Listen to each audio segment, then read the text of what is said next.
Pemirsa, sebuah ambulans yang membawa pasien rujukan COVID-19 menabrak pemotor di Simpang 4 Jalan Brawijaya, Banyuwangi, Jawa Timur. Kejadian tersebut terekam CCTV.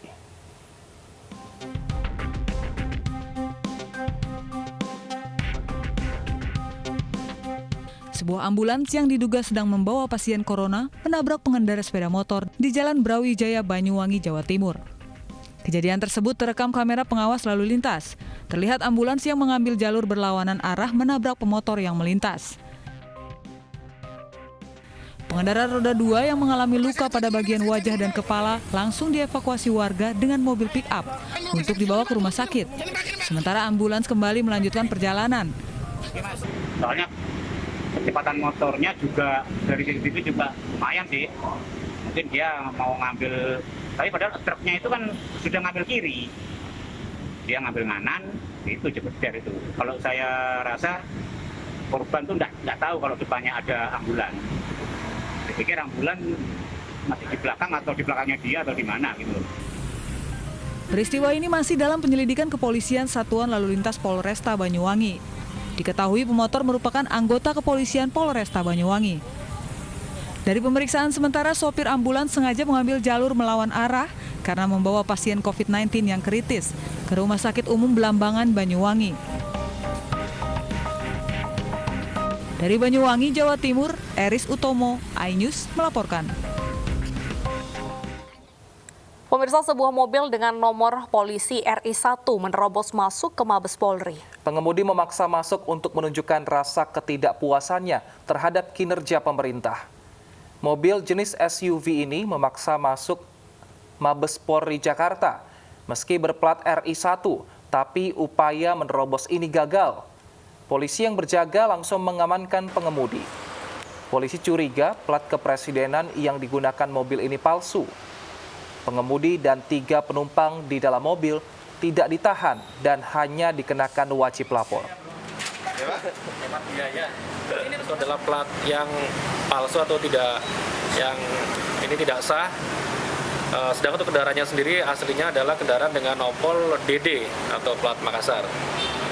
Nah, kemudian adapun untuk identitas pemilik dari kendaraan tersebut adalah inisial M, yaitu warga dari Tanah Sareal, Kota Bogor, yang intinya yang bersangkutan ingin menyuarakan aspirasinya terhadap pemerintahan, adanya ketidakpuasan atas kinerja pemerintah, sehingga menggunakan plat tersebut untuk mencari perhatian. Satu keluarga mengambil paksa jenazah karena tidak terima dengan hasil rapid test terhadap jenazah keluarganya yang meninggal di sebuah hotel di kawasan Pasar Baru, Jakarta Pusat.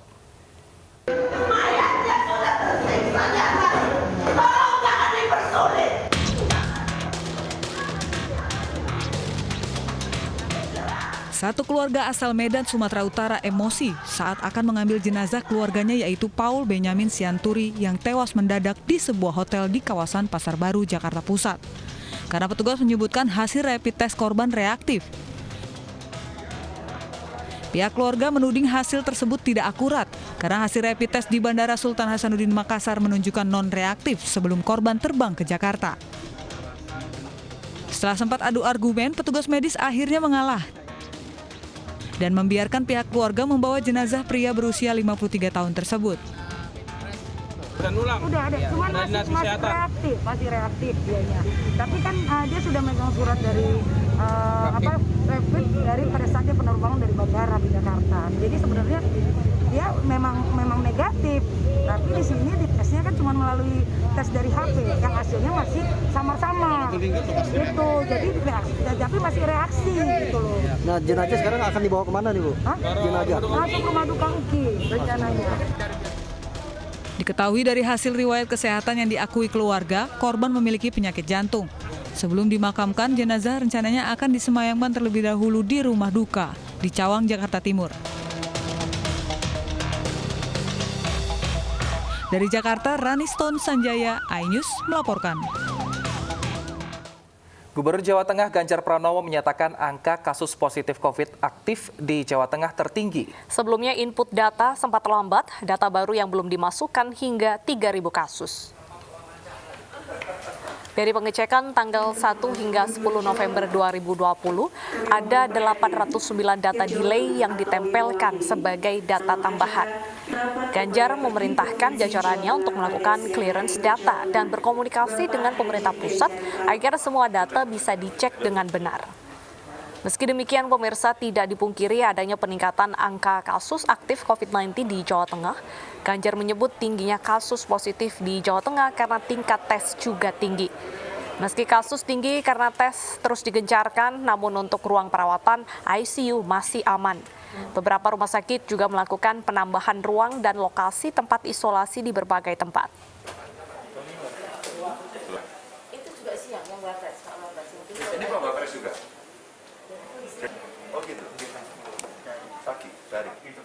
Jawa Tengah menjadi epicentrum penularan virus corona setelah mencatat kasus aktif tertinggi di Indonesia. Untuk mengetahui perkembangan terkini, kita sudah terhubung dengan Ganjar Pranowo, Gubernur Jawa Tengah melalui sambungan telepon. Selamat siang Pak Ganjar.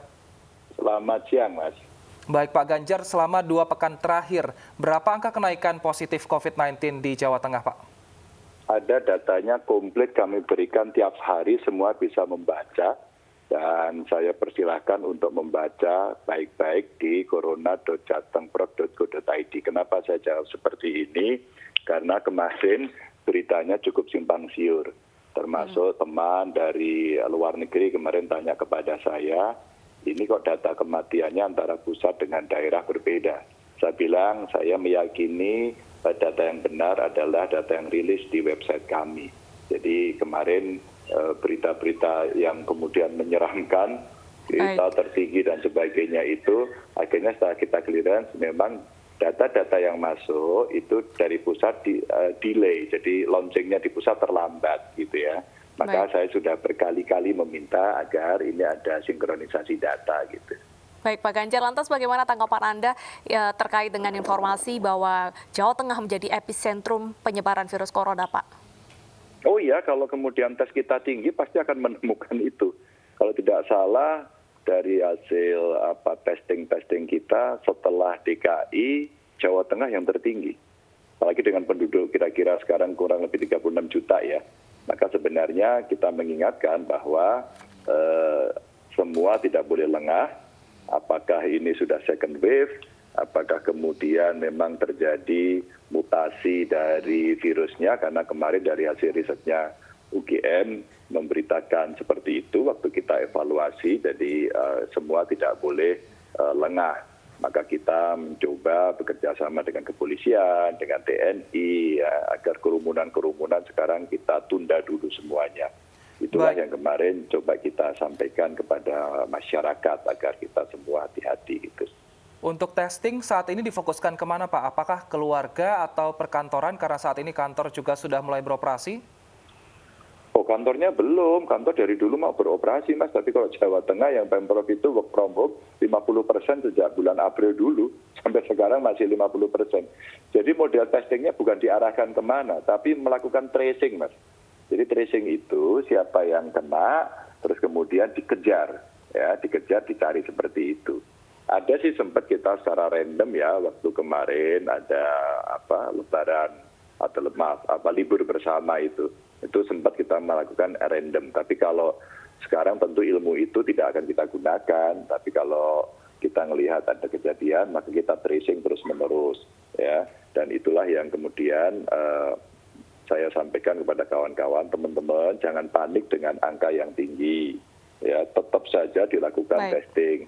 Ya, agar kita bisa mengetahui. Nanti kalau Anda hanya ingin mendapatkan performance, terus kemudian testingnya dikurangi, dan kemudian berharap-harap angkanya menjadi baik, padahal fakta di bawah karpet itu terjadi peningkatan, maka risikonya jauh lebih tinggi. Maka jangan kecil hati, terus saja dites, tidak apa-apa, dan mudah-mudahan nanti beberapa hal kita bisa menyiapkan. Umpama usulan saya, jangan ada lagi libur bersama rame-rame gitu. Lantas bagaimana ketegasan pemerintah untuk mengantisipasi peningkatan kasus, mengingat sebentar lagi kita akan memasuki libur Natal dan Tahun Baru untuk menghindari kerumunan yang akan terjadi, Pak Ganjar? Yang pertama jangan libur bersama ya, gitu. Terus kemudian yang kedua kita udah bicara, Kemenak saya kira juga udah menyampaikan kepada daerah kamil agama, kepada mereka-mereka para ulama, terus kemudian yang mengelola komunitas-komunitas dari keagamaan, begitu ya, kita sudah sebarkan. Jadi kemarin kami juga sudah mengundang para tokoh agama, tokoh masyarakat, kita kumpulkan, satu, kerumunan kita kurangi, yang kedua juga nanti kalau ada perayaan agama kita batasi dengan cara yang ketat. Umpama kemarin masih ada Maulid Nabi, yuk kita kurangi. Habib Lutfi bagus sekali kemarin, ya sudah kita tunda saja. Itu saya kira Habib Lutfi memberikan contoh yang sangat baik, begitu ya. Beberapa pendeta kemarin juga menyampaikan kepada kami agar nantinya di dalam perayaan Natal tidak berkerumun dan kemudian akan dilakukan dengan streaming, dengan daring. Saya kira cara-cara ini yang paling bijaksana. Dan pemerintah siap kok memfasilitasi.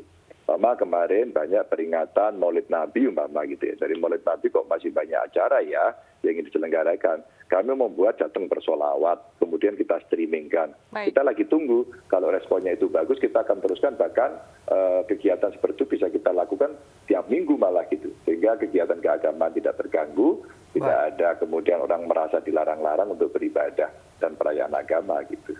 Baik, terima kasih Pak Ganjar telah bergabung bersama kami di iNews Siang. Kita harapkan semoga dengan tracing ini bisa meminimalisir penyebaran virus corona di Jawa Tengah. Kita ke informasi berikutnya pemirsa. Basnas Jawa Barat membagikan hand sanitizer, masker, serta sosialisasi kepada pedagang di seluruh taman di Kota Bandung, Jawa Barat. Aksi ini untuk menekan penyebaran virus COVID-19 pasca penetapan zona merah di Kota Bandung. Aksi ini disambut baik para pedagang karena bisa meningkatkan kepercayaan pembeli terhadap dagangannya. Pembagian hand sanitizer, masker, serta sarung tangan akan terus dilakukan di Kota Bandung untuk memutus rantai penyebaran virus COVID-19. Diharapkan dengan pembagian alat kesehatan ini, masyarakat lebih peduli dengan bahaya penyebaran virus corona di tengah masyarakat.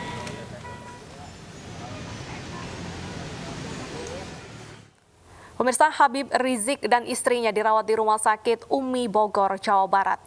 Menurut keterangan dokter, Rizik tidak mengalami gejala COVID-19. Sementara Wali Kota Bogor, Bima Arya Sugiarto, tetap meminta Rizik dan istrinya melakukan tes PCR.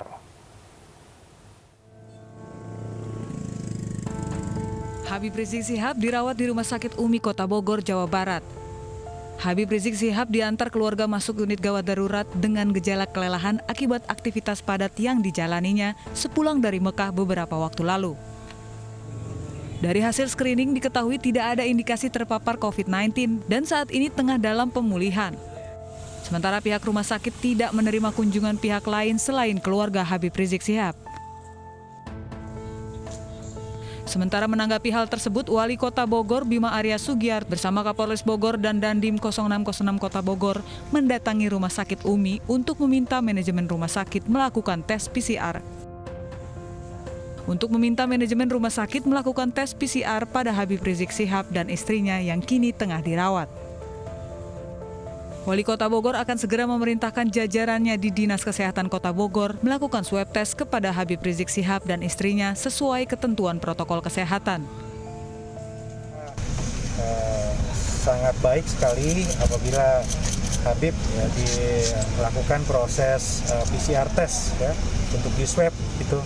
Karena bagaimanapun beliau baru berinteraksi dengan banyak pihak, ada kontak yang sangat erat ya.